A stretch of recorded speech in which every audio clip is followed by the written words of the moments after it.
Hai semua, Assalamualaikum warahmatullahi wabarakatuh. Kembali lagi di channel Jojo. Nah, kenalin dulu nih, nama Jojo Dwi Jananda Putri. Jojo berasal dari Pendidikan Bahasa dan Sastra Indonesia, Universitas Riau tahun 2020. Yap, tahun corona. Nah, yuk simak video ketiga Jojo tentang cantik itu luka. Yap, jangan julid ya. Jojo kali ini nggak bahas tentang Jojo kok, karena Jojo tuh nggak cantik. Jojo tuh manis. Ya, bercanda, jangan julid please, jangan. Nah, yuk simak. Sebelumnya saya mengucapkan terima kasih kepada dosen pengampu teori sastra yang telah memberi tugas kepada saya, yaitu kepada Bapak Dr. Syafrial MPD. Dan teman-teman jangan lupa like, komen, dan subscribe akun YouTube dosen saya. Pada kesempatan kali ini, Jojo akan membahas tentang pendekatan struktural dari sebuah novel yang berjudul Cantik Itu Luka, karya Eka Kurniawan, diterbitkan pada tahun 2002. Kita bahas dulu apa itu pendekatan struktural. Nah, teman-teman semua pasti bingung dong apa itu pendekatan struktural. Nah, pendekatan struktural adalah sebuah pendekatan yang hanya mengkaji sebuah karya sastra berdasarkan teks yang terdapat di dalam karya sastra itu sendiri.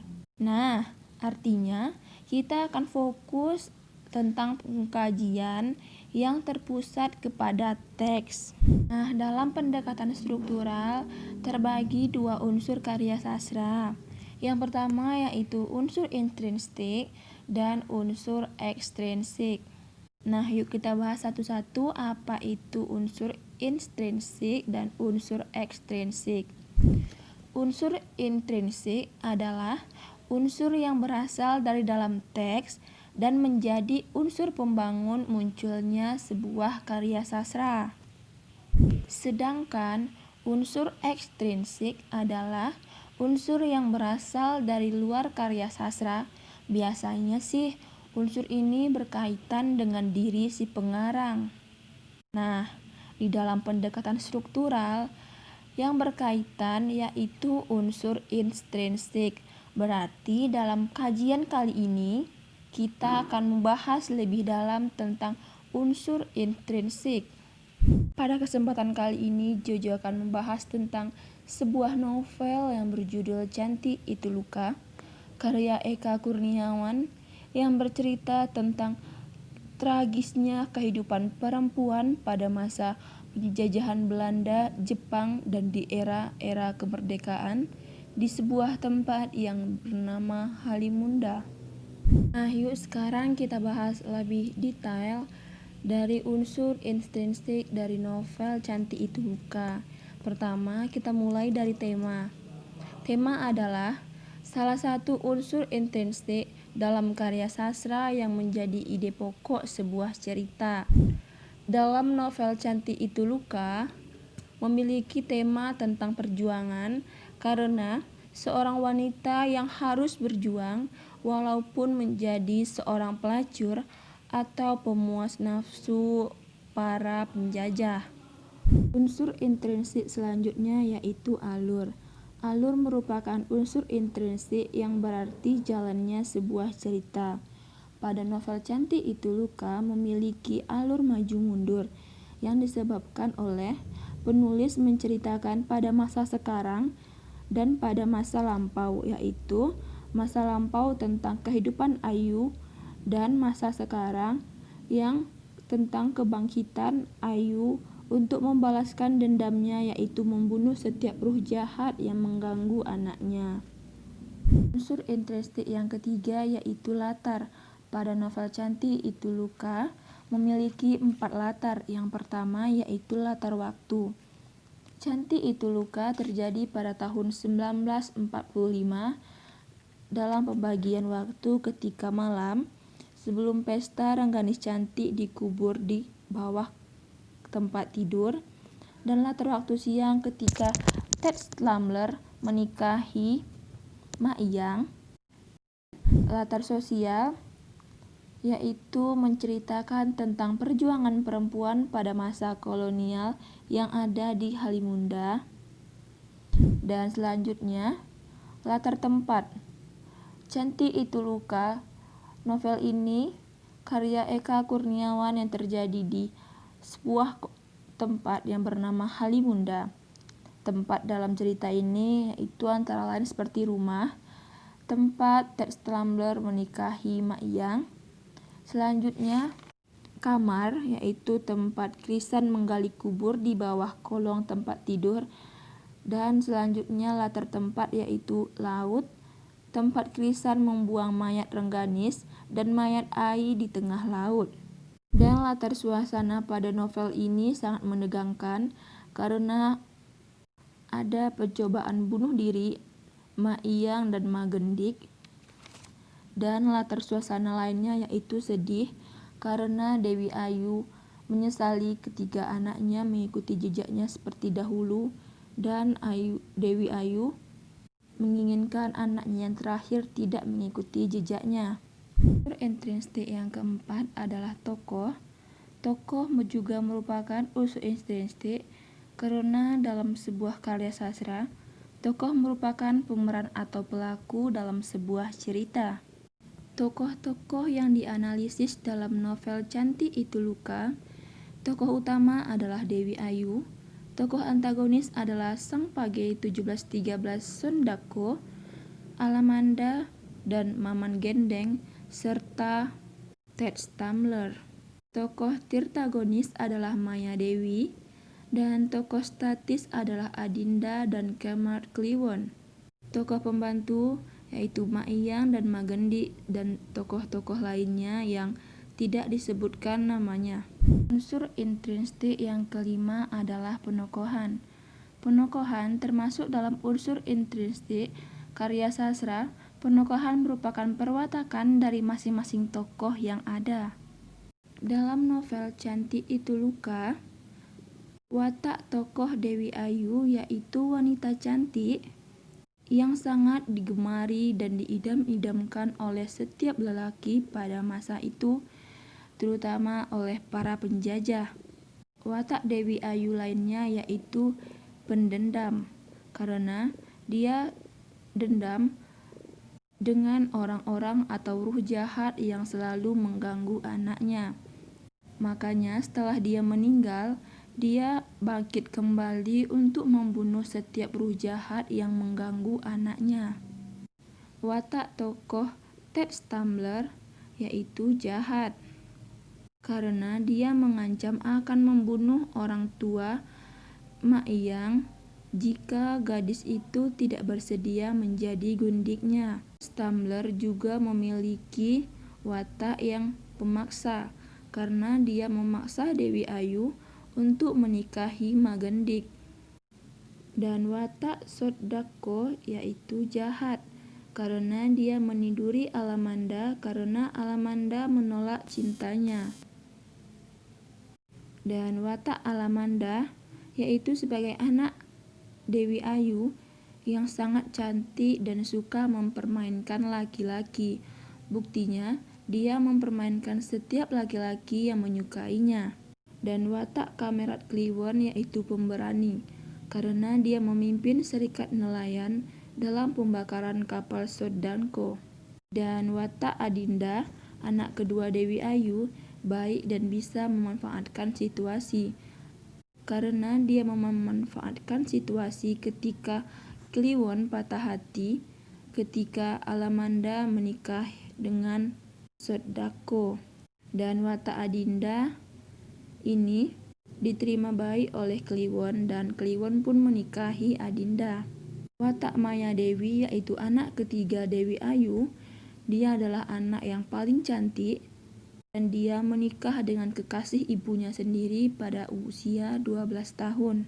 Dan anak keempat dari Dewi Ayu yaitu si Cantik. Dia adalah anak yang pendiam, namun dia sangat buruk rupa dibandingkan dengan ketiga saudaranya. Tapi sayang, si Cantik ini juga bersifat naas karena dia ditiduri oleh Krisan, yaitu salah satu pacar dari kakaknya. Si cantik memiliki watak bisa menjaga rahasia karena dia menjaga rahasia tentang ayah dari anaknya karena ia tidak mau membocorkan tentang ayah dari anak yang dikandungnya. Dan watak Mak Iyang yaitu putus asa karena dia bunuh diri karena tidak tahan dengan perlakuan Ted Tumbler.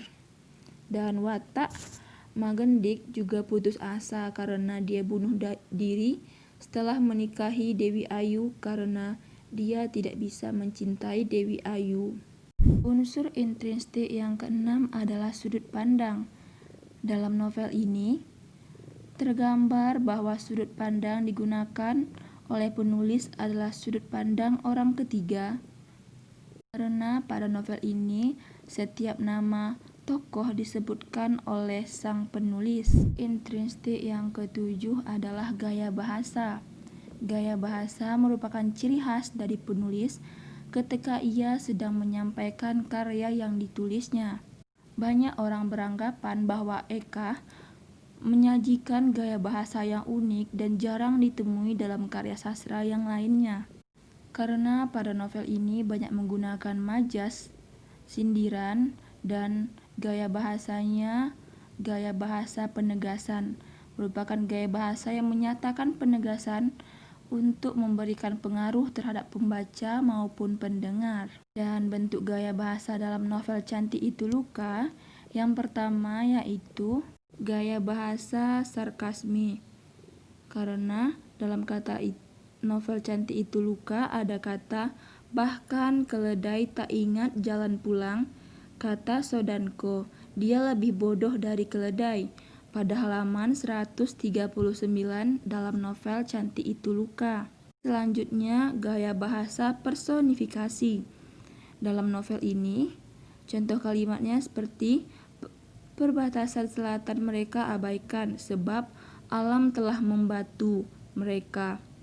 Laut selatan itu yang ganas. Pada novel Cantik Itu Luka pada halaman 138. Dan selanjutnya gaya bahasa metafora, yaitu bagai kumpulan tai muka anak Ayu Dewi yang keempat.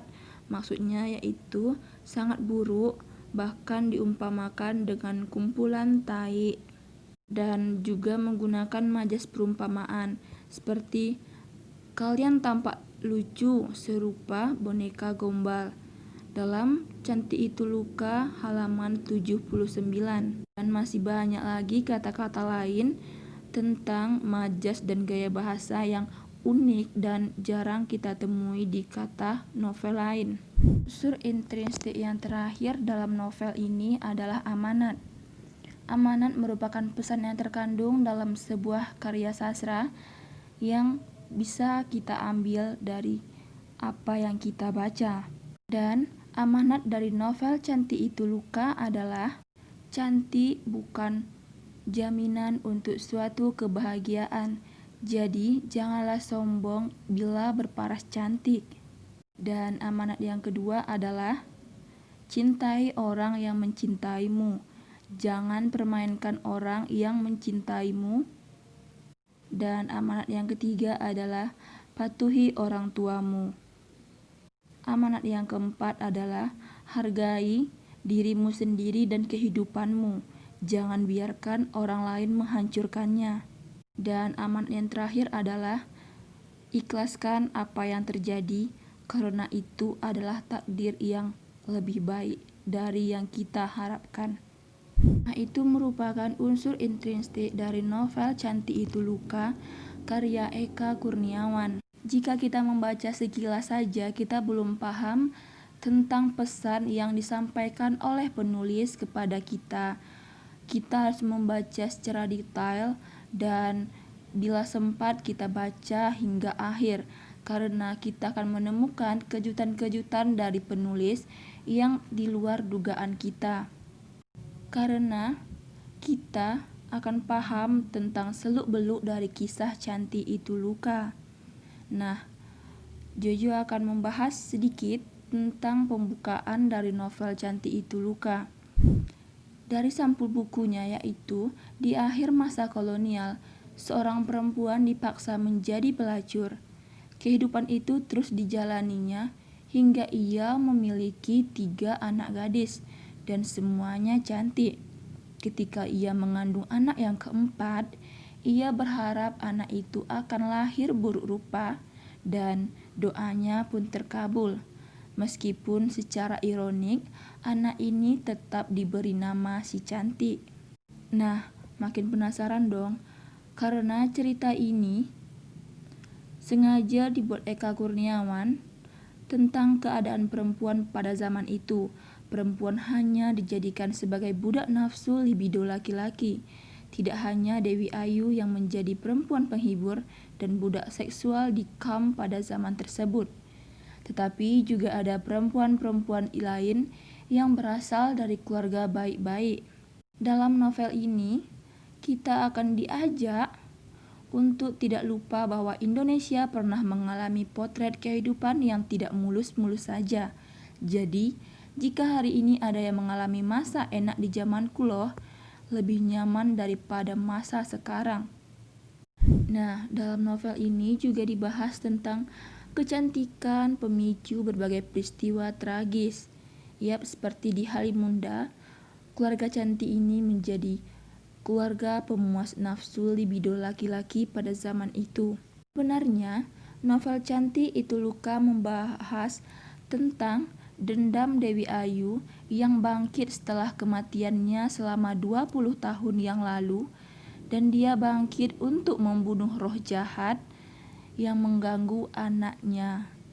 Nah, makin penasaran dong, kenapa cerita ini mulai berbelit dan mulai tidak bisa dipahami dengan akal karena sekali baca. Makanya, jangan lupa baca novel-novel sejarah Indonesia pada zaman dahulu, maka kita akan paham tentang sejarah Indonesia pada masa penjajahan. Buat yang bingung, mengapa novel Cantik Itu Luka memiliki alur cerita yang maju mundur? Karena pembaca ingin kita memahami lebih lanjut tentang Cantik Itu Luka. Sebenarnya, jika kita membaca hingga akhir, kita akan mendapatkan kesimpulan bahwa novel Cantik Itu Luka merupakan novel yang amat sedih bagi kaum perempuan. Nah, itu dulu ya pembahasan novel Cantik Itu Luka pada video kali ini. Jojo akan bahas tentang novel Cantik Itu Luka di video selanjutnya. Jadi tetap saksikan video Jojo selanjutnya ya. Dan jangan lupa like, komen, dan subscribe karena subscribe kalian itu menambah nilai Jojo.